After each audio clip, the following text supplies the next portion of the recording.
Hello everyone and welcome to Montuno y Tumbao. My name is Lucas Quintana and I'll be talking with you today about Latin music. Specifically, we're going to be going over piano lines and bass lines in various Latin styles, mostly Cuban styles. We'll be going over cha-cha-cha, merengue, cumbia, boleros, son, and salsa. So 6 different styles, but I'm actually going to group son and salsa together at the end, and you'll see why when we get there. So just a few things before we get into actually demonstrating on the piano here.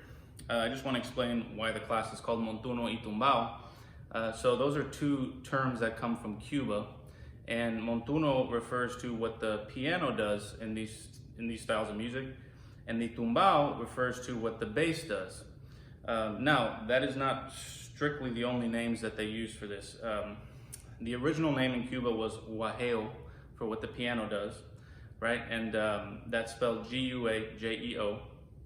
But the more common term for it is montuno, for what the piano does. But even if you get into more contemporary Cuba, like in timba music, they actually call the piano lines tumbao also, like what they call the bass lines.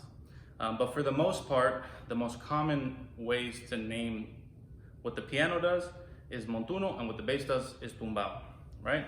So that's why I called the class that, because that's what we're going to be talking about today. And the reason that I'm not a bass player, I'm a piano player, but the reason that I want to talk about bass also is because, for one, well, it's very important for a piano player to understand bass, because if you ever look on a stage, right, when a band's playing, the piano player is always standing right next to the bass player, or playing right next to the bass player. And that's because the bass player and the piano player always have to be really in line, right? They have to have a lot of chemistry and be listening to each other and following each other. So that's one reason that a piano player has to understand bass, and vice versa. A bass player has to understand piano really well. The other reason is because when you don't have a bass player, right, as a piano player, you have to be able to create bass lines. Everything below this middle C area this way is called bass clef for a reason, because these deep notes, they imitate the bass, right? And so a piano player really has to be able to create a bass line, a harmonic line, and a melodic line all at the same time, right? It's kind of like a one-man band instrument if you don't have a bass player or other instruments. So because of that, I want to talk about bass also, right? Because to be a well-rounded piano player, you really got to be able to play these bass lines really well. So that's what we're going to be talking about: montuno, piano, and tumbao, bass. Okay? Just a couple more things before we get into playing here. These are not strict rules. Well, how do I put it? So these bass lines and these piano lines, right?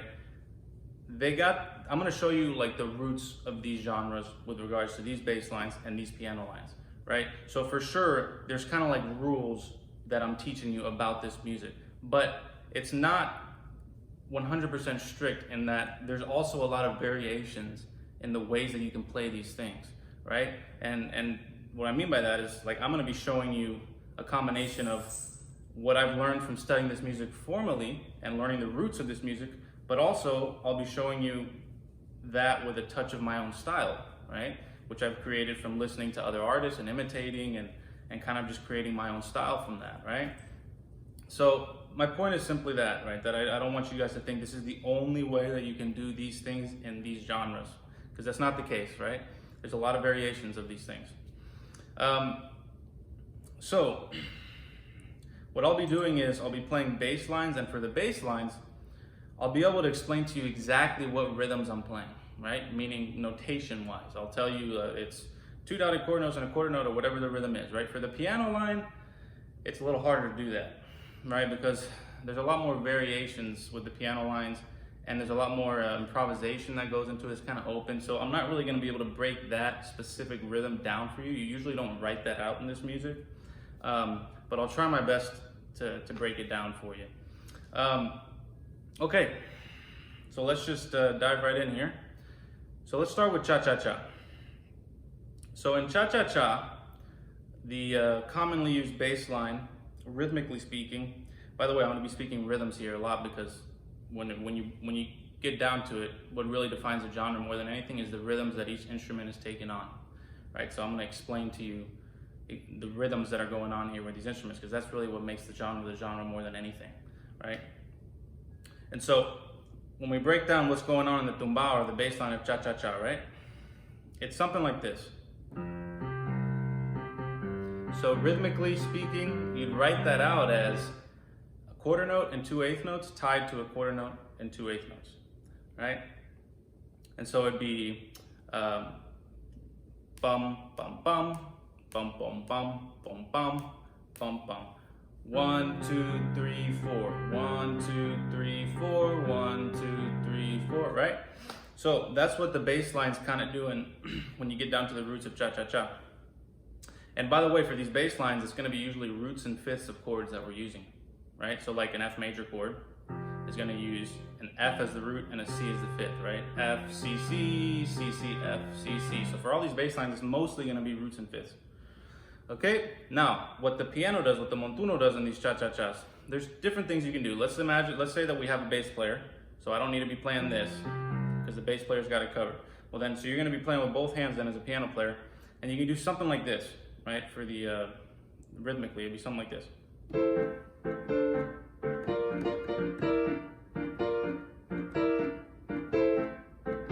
So basically, what's going on there is ba-dum, boom, ba-dum, boom, ba-dum, ba-dum, ba-dum. Right? That's if you want to play with harmonized chords. If you want to play with broken chords, you can do something like this.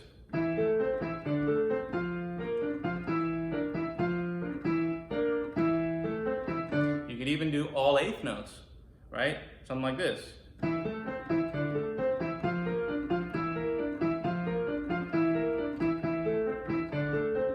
Now, if you don't have a bass player, you're going to have to be doing this bass line while doing that stuff, right? At the same time.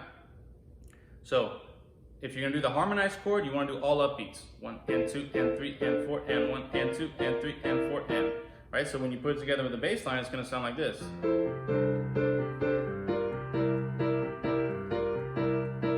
And the other one,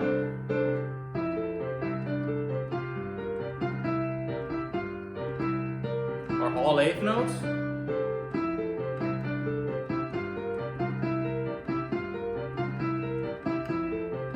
Right? So now, to give you an example of an actual song, one of the most famous choruses in cha-cha-cha goes something like this, right? Los marcianos llegaron ya y llegaron bailando rica-cha, rica-cha, rica-cha, rica-cha. Así llaman en Marte al cha-cha-cha. The other one, los marcianos llegaron ya y llegaron bailando rica-cha. Rica-cha, rica-cha, rica-cha. Así llaman en Marte al cha-cha-cha.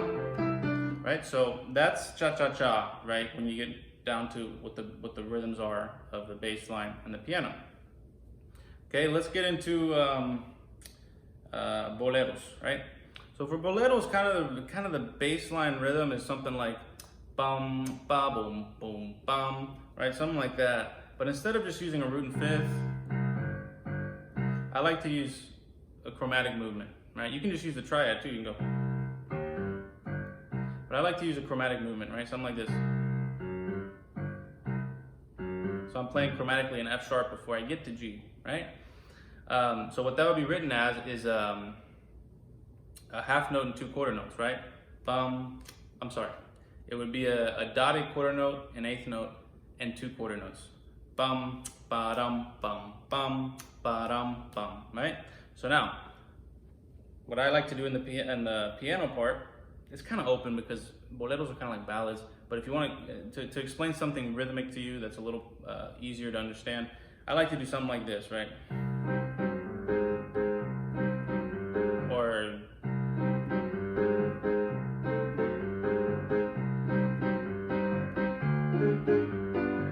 right, something like that, right? So right now, if you take an actual song, now this song is actually bolero cha, right? So it's going to start off as bolero and then turn to cha-cha-cha, which we just talked about, right? And it goes something like this. It's called quizás, quizás. Siempre que te pregunto que cómo, cuándo y dónde, tú siempre me respondes quizás, quizás, quizás. Here comes cha-cha-cha. Estás perdiendo el tiempo pensando, pensando por lo que más tú quieras. ¿Hasta cuándo? ¿Hasta cuándo? Right? So that's actually Bolero Cha.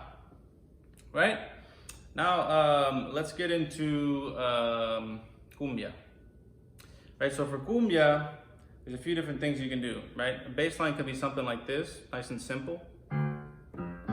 Just the triad, like D minor would be D, F, A, D, F, A, D, right? So what that's doing, I like to count that in 2/2 cut time. So it'd be a half note and 2 quarter notes. Bum, bum, bum, bum, bum, bum, right? 1, 2, and 1. But you can count it in different ways. I like to count it in 2/2. You can count it 4/4 if you want. 1, 2, 3, 4. 1, 2, 3, 4. Right? Now, that's one bass line. Another bass line could be something with a little more syncopation, a little closer to son, right? Something like this, right?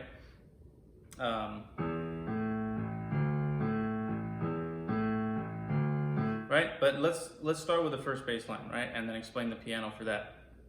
Now, if you have a bass player and the bass player is playing this, right? Maybe with 2 chords, D minor and A major, right? Then you can do something like this, right?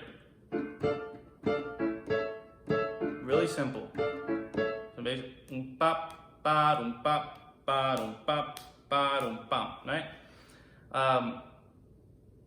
If you're playing without a bass player and you got to play bass, then you want to just do upbeats, right?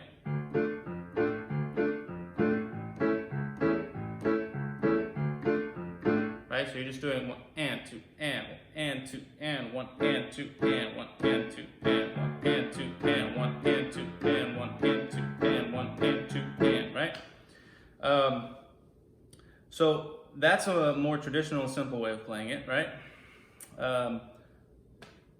A more like cumbia más cubaneado, more like Cuban style, will have a little more syncopation, like with that other bass line. That bass line is a 2 dotted quarter notes and a quarter note in 4/4 time. So bum bum boom bum bum boom, right? So 1 2 3 4 1 2 3 4 1 2 3, right? So if that's what the bass player is doing, then you want to do something like what we talked about in cha-cha-cha, all 8th notes, something like this maybe. 1 and 2 and 3 and 4 and 1 and 2 and 3 and 4 and, right? Or you can do a little bit more open and, right? So if you don't have a bass player, well then you're gonna want to do that bass line at the same time, something like this, right? I'm sorry, I just did a cha-cha-cha bass line. It'd be this, right?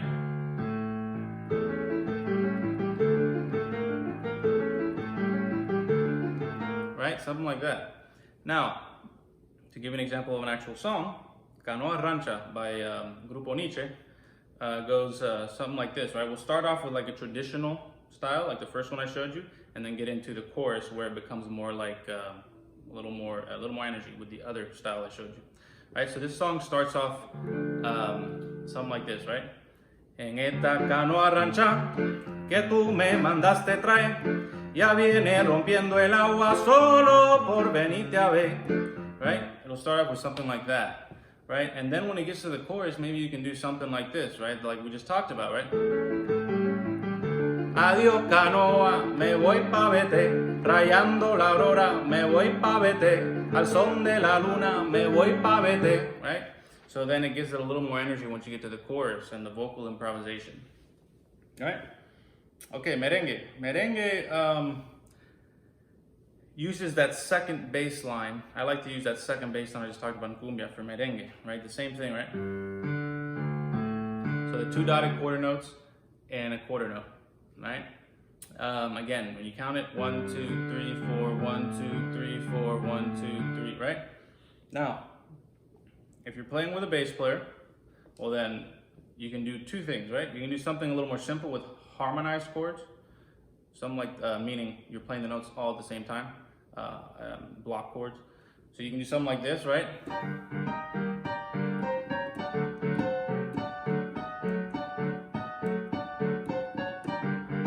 Sorry, if you go a little faster like merengue usually is, something like this, right?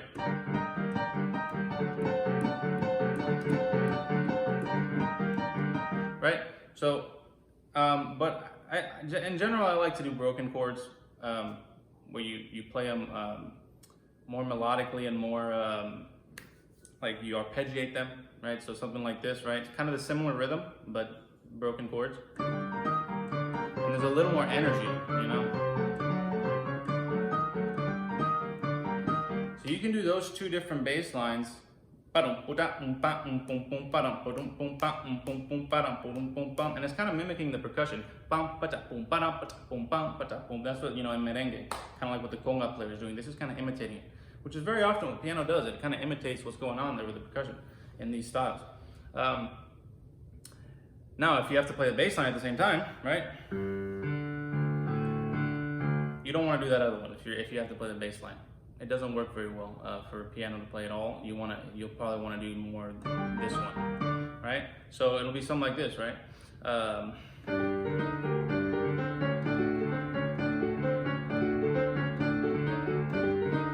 Right? So if you put it with an actual song, to give you an example of an actual song, a great merengue by Los Hermanos Rosario.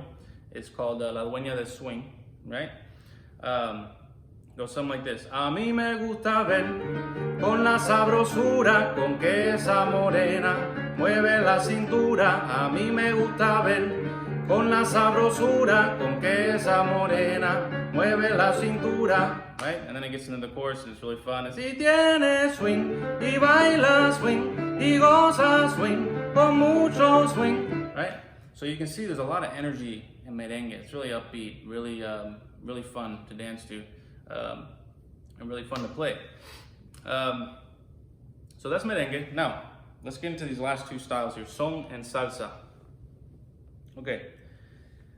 Before I talk about son and salsa, I want to give a little brief history and clear up a common misconception about it. And the reason this is important is because salsa is one of the most popular styles of Latin music that's ever existed, right? You ask people around the world, what's son, what's danzón, what's cha-cha-cha, what's rumba, all this stuff. They might not know what it is, right? But you ask people what salsa is, everyone knows what it is, right? And everyone's always going salsa dancing, right? And so it's important to really understand this style that that is so popular, right? People deserve to know about the style that they love, right? And so, just a brief history really quick, and then I'll explain why son and salsa, I'm grouping them together. So son, S-O-N, son, started in Cuba in the 1920s with people like Ignacio Piñero and Miguel Matamoros and some others. And it was one of the earlier forms of pop music in Cuba. And then you got into the 40s and 50s, and you had Cuban musicians leaving Cuba, like Mario Bauzá, Chano Pozo. They went to New York and they got together with jazz musicians like Dizzy Gillespie, for example, and they created Latin jazz. And Latin jazz used kind of the rhythmic patterns of son, but with more advanced harmonic movements, more improvisation and descargas, jam sessions and things like that. And then you get into the 60s and you get into like Boogaloo. Now Boogaloo was very simple. It was like a Latin blues. Basically what it is you take like a blues line, which is like a 1-4-5 chord progression with all dominant chords, right?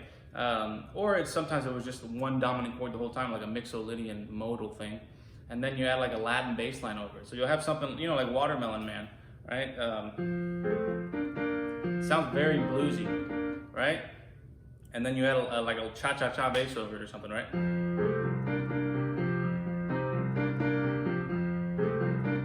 See, that's kind of like what Boogaloo was. It was just like a Latin blues thing.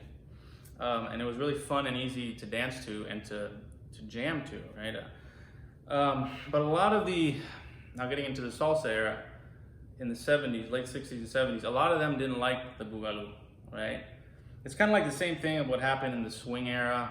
A lot of musicians in the late 30s of the swing era were getting tired of the same old thing, and they wanted to break away and do their own thing, so they created bebop jazz, you know? Kind of the same kind of thing here, right? Like there was a lot of musicians in New York that didn't like the Boogaloo because it was so simple and and kind of boring for them to play. The people loved it because it was just like so groovy and fun to dance to, but the musicians didn't necessarily, they wanted a little more. They wanted a little more of a challenge, and they wanted more sophisticated music. Not all of them, I'm referring to some of them, right? Well, one of those was Johnny Pacheco, right? Now, Johnny Pacheco was one of the pioneers of salsa in the 70s. And so then what happened with salsa is people like Johnny Pacheco got together with Puerto Ricans, and they created Fania Records and the Fania All-Stars, you know, and this is when Celia Cruz started getting really huge a little after this. And, you know, you had groups like La Sonora Ponceña from Puerto Rico and El Gran Combo from Puerto Rico. And there was a really huge, mostly Puerto Rican movement towards this salsa, right? Now, the common misconception is that Puerto Ricans created salsa, right? That's only half true, right? So what happened was the Puerto Ricans, they basically took their own styles and kind of blended them a little bit with Cuban styles more than anything.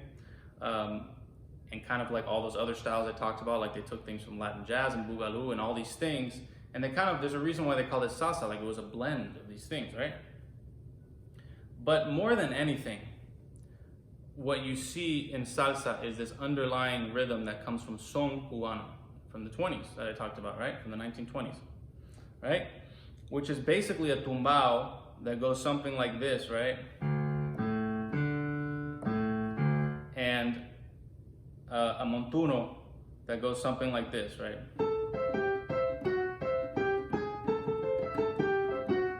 Right? These and so when you put that together,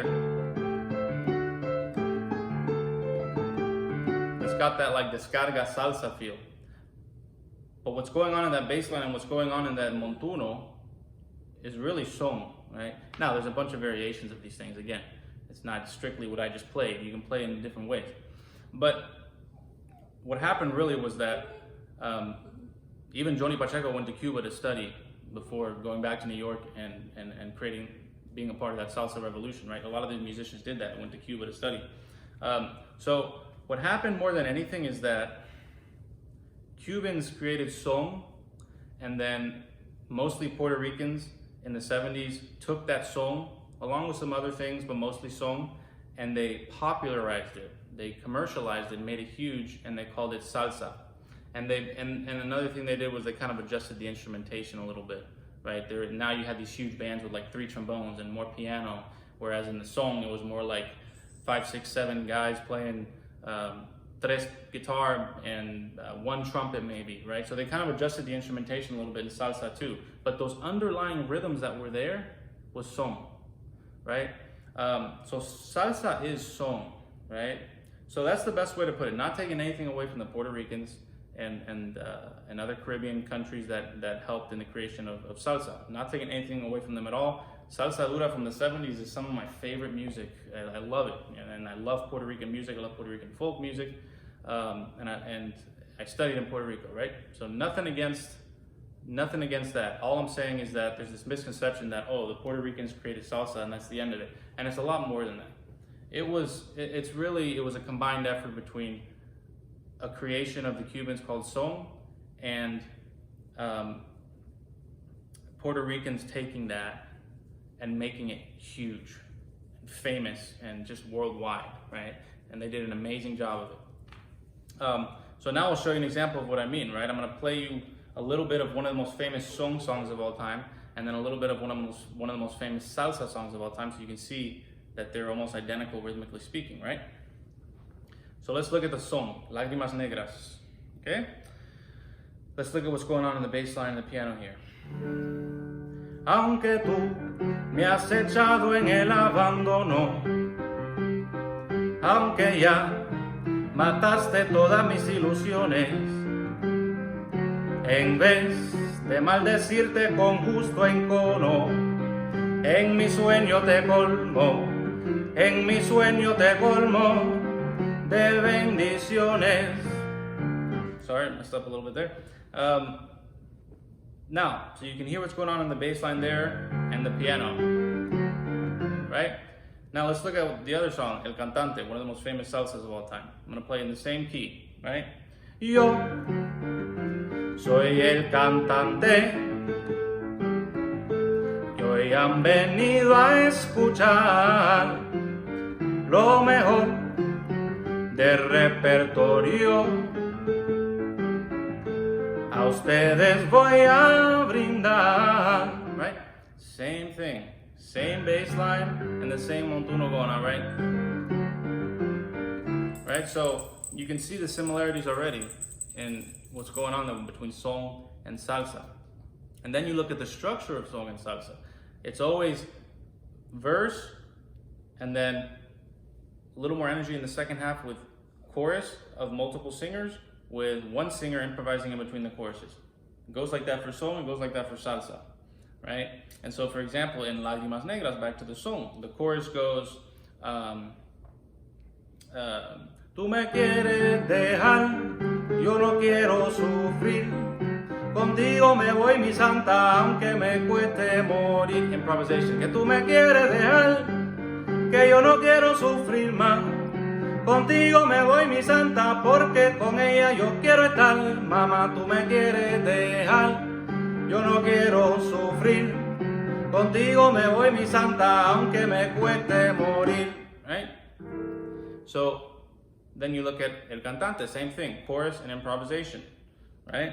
The chorus goes, hoy te dedico mis mejores pregones, yo soy el cantante, vamos a celebrar, no quiero tristeza, lo mío es cantar, cantar, hoy te dedico mis mejores pregones. And it ends with what?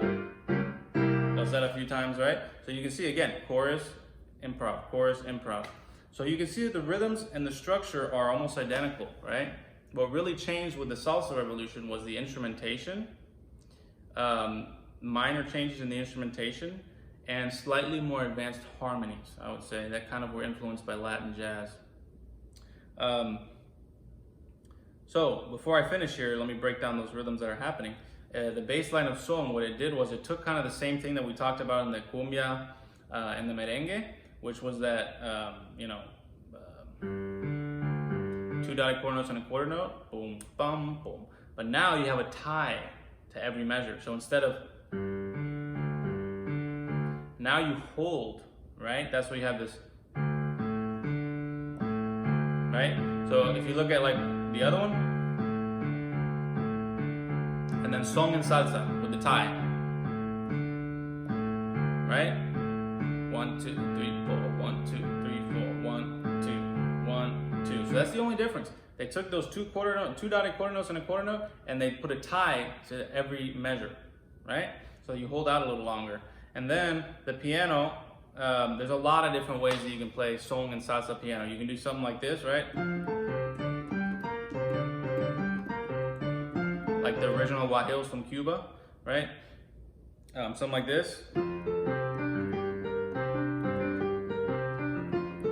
You still got that same bass line, boom, bum, boom, boom, boom, boom, bum, right? Or you can do that same thing with more of a modern style of playing it, right?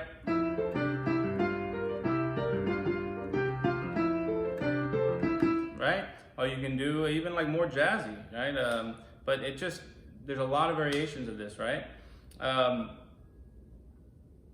Well, I think that's it. I hope you learned something today, and I hope you enjoyed it. I just want to finish off by saying that the best advice I can give is to listen, right? And what I mean by that is find artists that you love, listen to what they play, how they play, imitate it exactly, transcribe it, play it yourself, and then break it down, see what they're doing, try to understand what they're doing and why they chose this chord and that chord and this rhythm and that rhythm. Start trying to apply it to your own music, right? You do that with enough artists, and you'll see that little by little you start creating your own style. And it's a style you love because it comes from all these different artists that you love, right? Some recommendations for artists that you should listen to: Bebo Valdez, Chucho Valdez, Papo Luca from the Sonora Ponceña, Rubén González, Peruchín, Noro Morales, and the list goes on. bands that you should listen to, El Gran Combo, like I said, Sonora Ponceña, Sonora Matancera, Septeto Nacional, there's a lot, Willie Chirino and Celia Cruz, obviously like the more modern artists, Gloria Estefan, people like that, Fania All Stars, you know, the list goes on and on, right? You just find the artists that you love. Oh, Ernesto Lecuona. Ernesto Lecuona is one of the greats of classical Cuban music that kind of brought danza and more rhythmic classical music, syncopated classical music into Cuba. That was really cool. Actually, that happened a little before him with Ignacio Cervantes, but Lecuona was also a pioneer in that. So listen and imitate and create your own style that way by listening to all the artists you love. So again, I hope you enjoyed it. I hope you'll show your support by checking out my new album and music video. You can find the album on Spotify, iTunes, Amazon, a lot of different places. The album's called 500 Grados, 500 Grados, Grados, and it's the number 500, and then Grados, 500 Grados. And the music video you can find on YouTube or Vimeo. It's called Enciende el Horno. Again, it's Enciende el Horno. Feel free to check it out and share. Feel free to follow me on Facebook and Instagram. You know, my name on Facebook and Instagram are the same, Lucas Daniel Quintana. Subscribe to my YouTube page, same thing, Lucas Daniel Quintana. So any support is appreciated, and thanks again for listening, guys. Take care.